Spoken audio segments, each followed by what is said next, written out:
What's going on, guys? Abel here from Urban Pictures, and this is Top 5, your weekly Top 5 show in snowboarding that's actually weekly. There's another Top 5 show that is kind of weekly. I'd love to tell you to check it out. It's really awesome. But right now, this is this Top 5 show.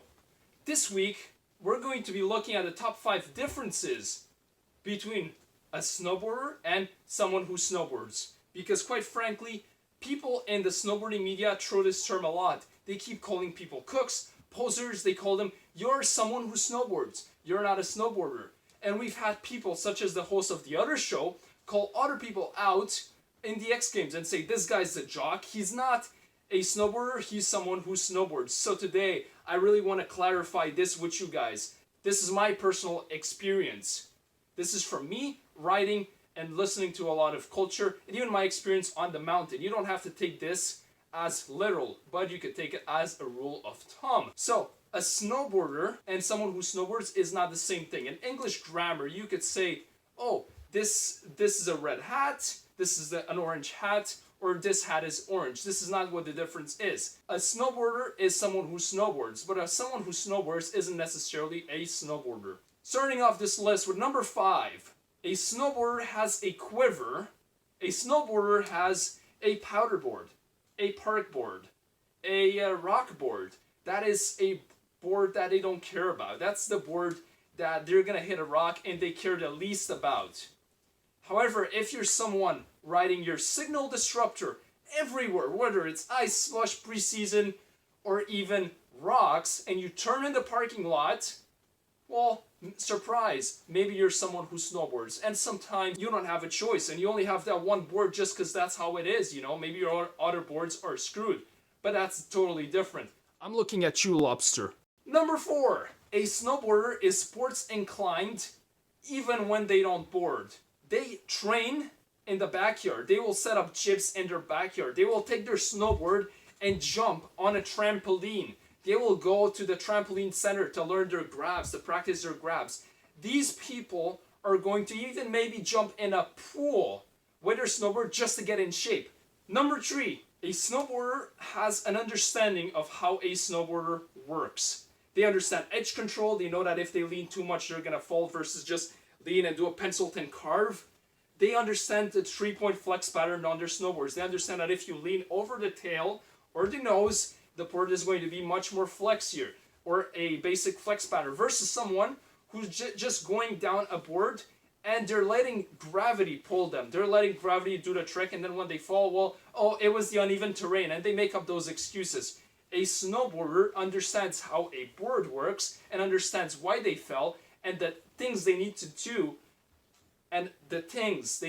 to correct themselves and to learn to not fall anymore. A snowboarder tunes their own snowboards. They don't go to the shop and ask them, oh, give me a base grinder, give me this, or sharpen my edges. Believe it or not, a snowboarder might even say, please don't sharpen my edges because I'm going to fall on those rails because I'm a park rider. Number 2, a snowboarder has an all year round lifestyle versus someone who snowboards considers this a winter sport. These people who snowboard are going to maybe snowboard 10 times a year, maybe less, you know, just for fun, just for friends, and hey, there's nothing wrong with that. So, if I snowboarded last month more than you ever did in your life, then you know for sure you're someone who snowboards and not a snowboarder. If they only snowboard in the spring break, Christmas break, or whatever, then for sure there's someone who's only in it for a sport. They're only there for the activity, not the lifestyle. These people, snowboarders, are going to consistently rep their snowboarding brands in the summer, such as Burton right here, Cole, DC, and you know, they're gonna overall commit to the sport versus someone that snowboards. They're just going to totally ditch the sport at the end of March and say, okay, spring is there, it's time for cycling and other things and whatever. This is my skateboard. Notice my little cruising wheels, and shout out to RX Bearings from Montreal. David, thanks for the hookup. Look at this. Local board shop right here and a Union sticker on my skateboard. So that shows only a snowboarder would put a Union sticker, and even has grind marks. Yeah, that's right. Furthermore, in the summer, they're going to rep their Board shop, little crew neck. Look at this. This is stretchy. This is a large. I wear medium. I'm gonna use this for the pool days, for my cliff jumping. This is my Axis. Shout out to Axis. You guys are real. So watch this. I'm gonna wear this in the summer. I wear this when I skate. It's a burden beanie. Honorable mentions. A person who snowboards lack proper equipment. They're not there for the lifestyle. They only care about one board, and that board is gonna be the board that they got off of Played Against Sports, Craigslist, eBay, and they're only going to use that board for whatever, and most likely they don't care. They probably even have a 4x4 mounting pattern, which is extremely outdated, or a 3D mounting pattern if they're on the burden side. Furthermore, they're going to wear their nice little cotton hoodie, their cotton base layer, they're going to shiver, they're going to get frostbite. When they sweat in the winter, that water is going to stick to that cotton, and they're going to be the first that complain that it's cold. If you're one of these people who wear a cotton t-shirt, a cotton hoodie, and a North Face or Canada Goose parka in the winter, and you're cold, now you know why.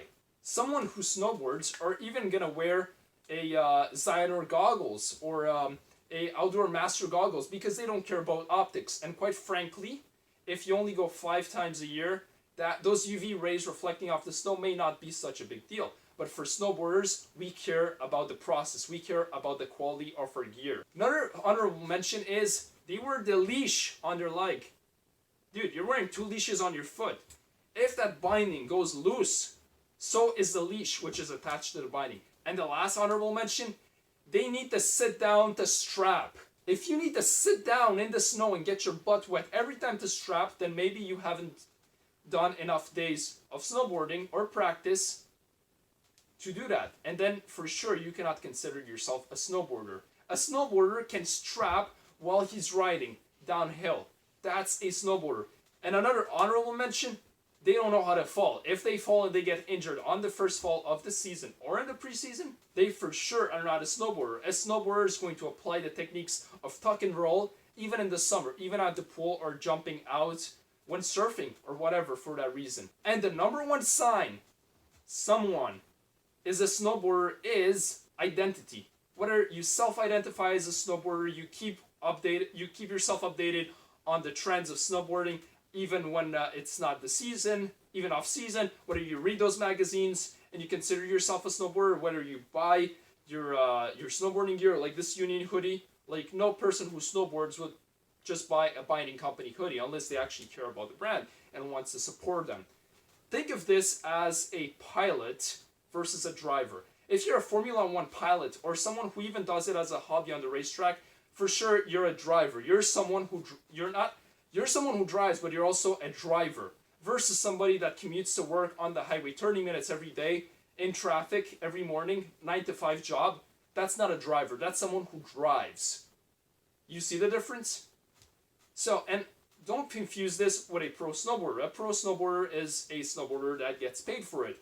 That's his lifestyle. That's his job. But you can be a snowboarder as a hobby, but it's a lifestyle. You understand? So, if you're on the racetrack and you're a pilot, but somebody that just goes once there, he's not a pilot. He's just the dude going go-karting once. If you're a person who has a car club or lowrider club or any other street racing activity, and I do not condone illegal activities, then you are a driver. But if you're someone who just sits inside their car and just vroom, vroom, vroom, vroom, vroom, and doesn't understand anything about cars, you're probably not a driver. It's the same thing. It's the same thing. So these have been my signs that somebody is a snowboarder versus a person who snowboards. Do you agree with them? Do you disagree with them? Do you think I left something out? Leave me a comment below. And as always, don't forget to click the subscribe button and share this video.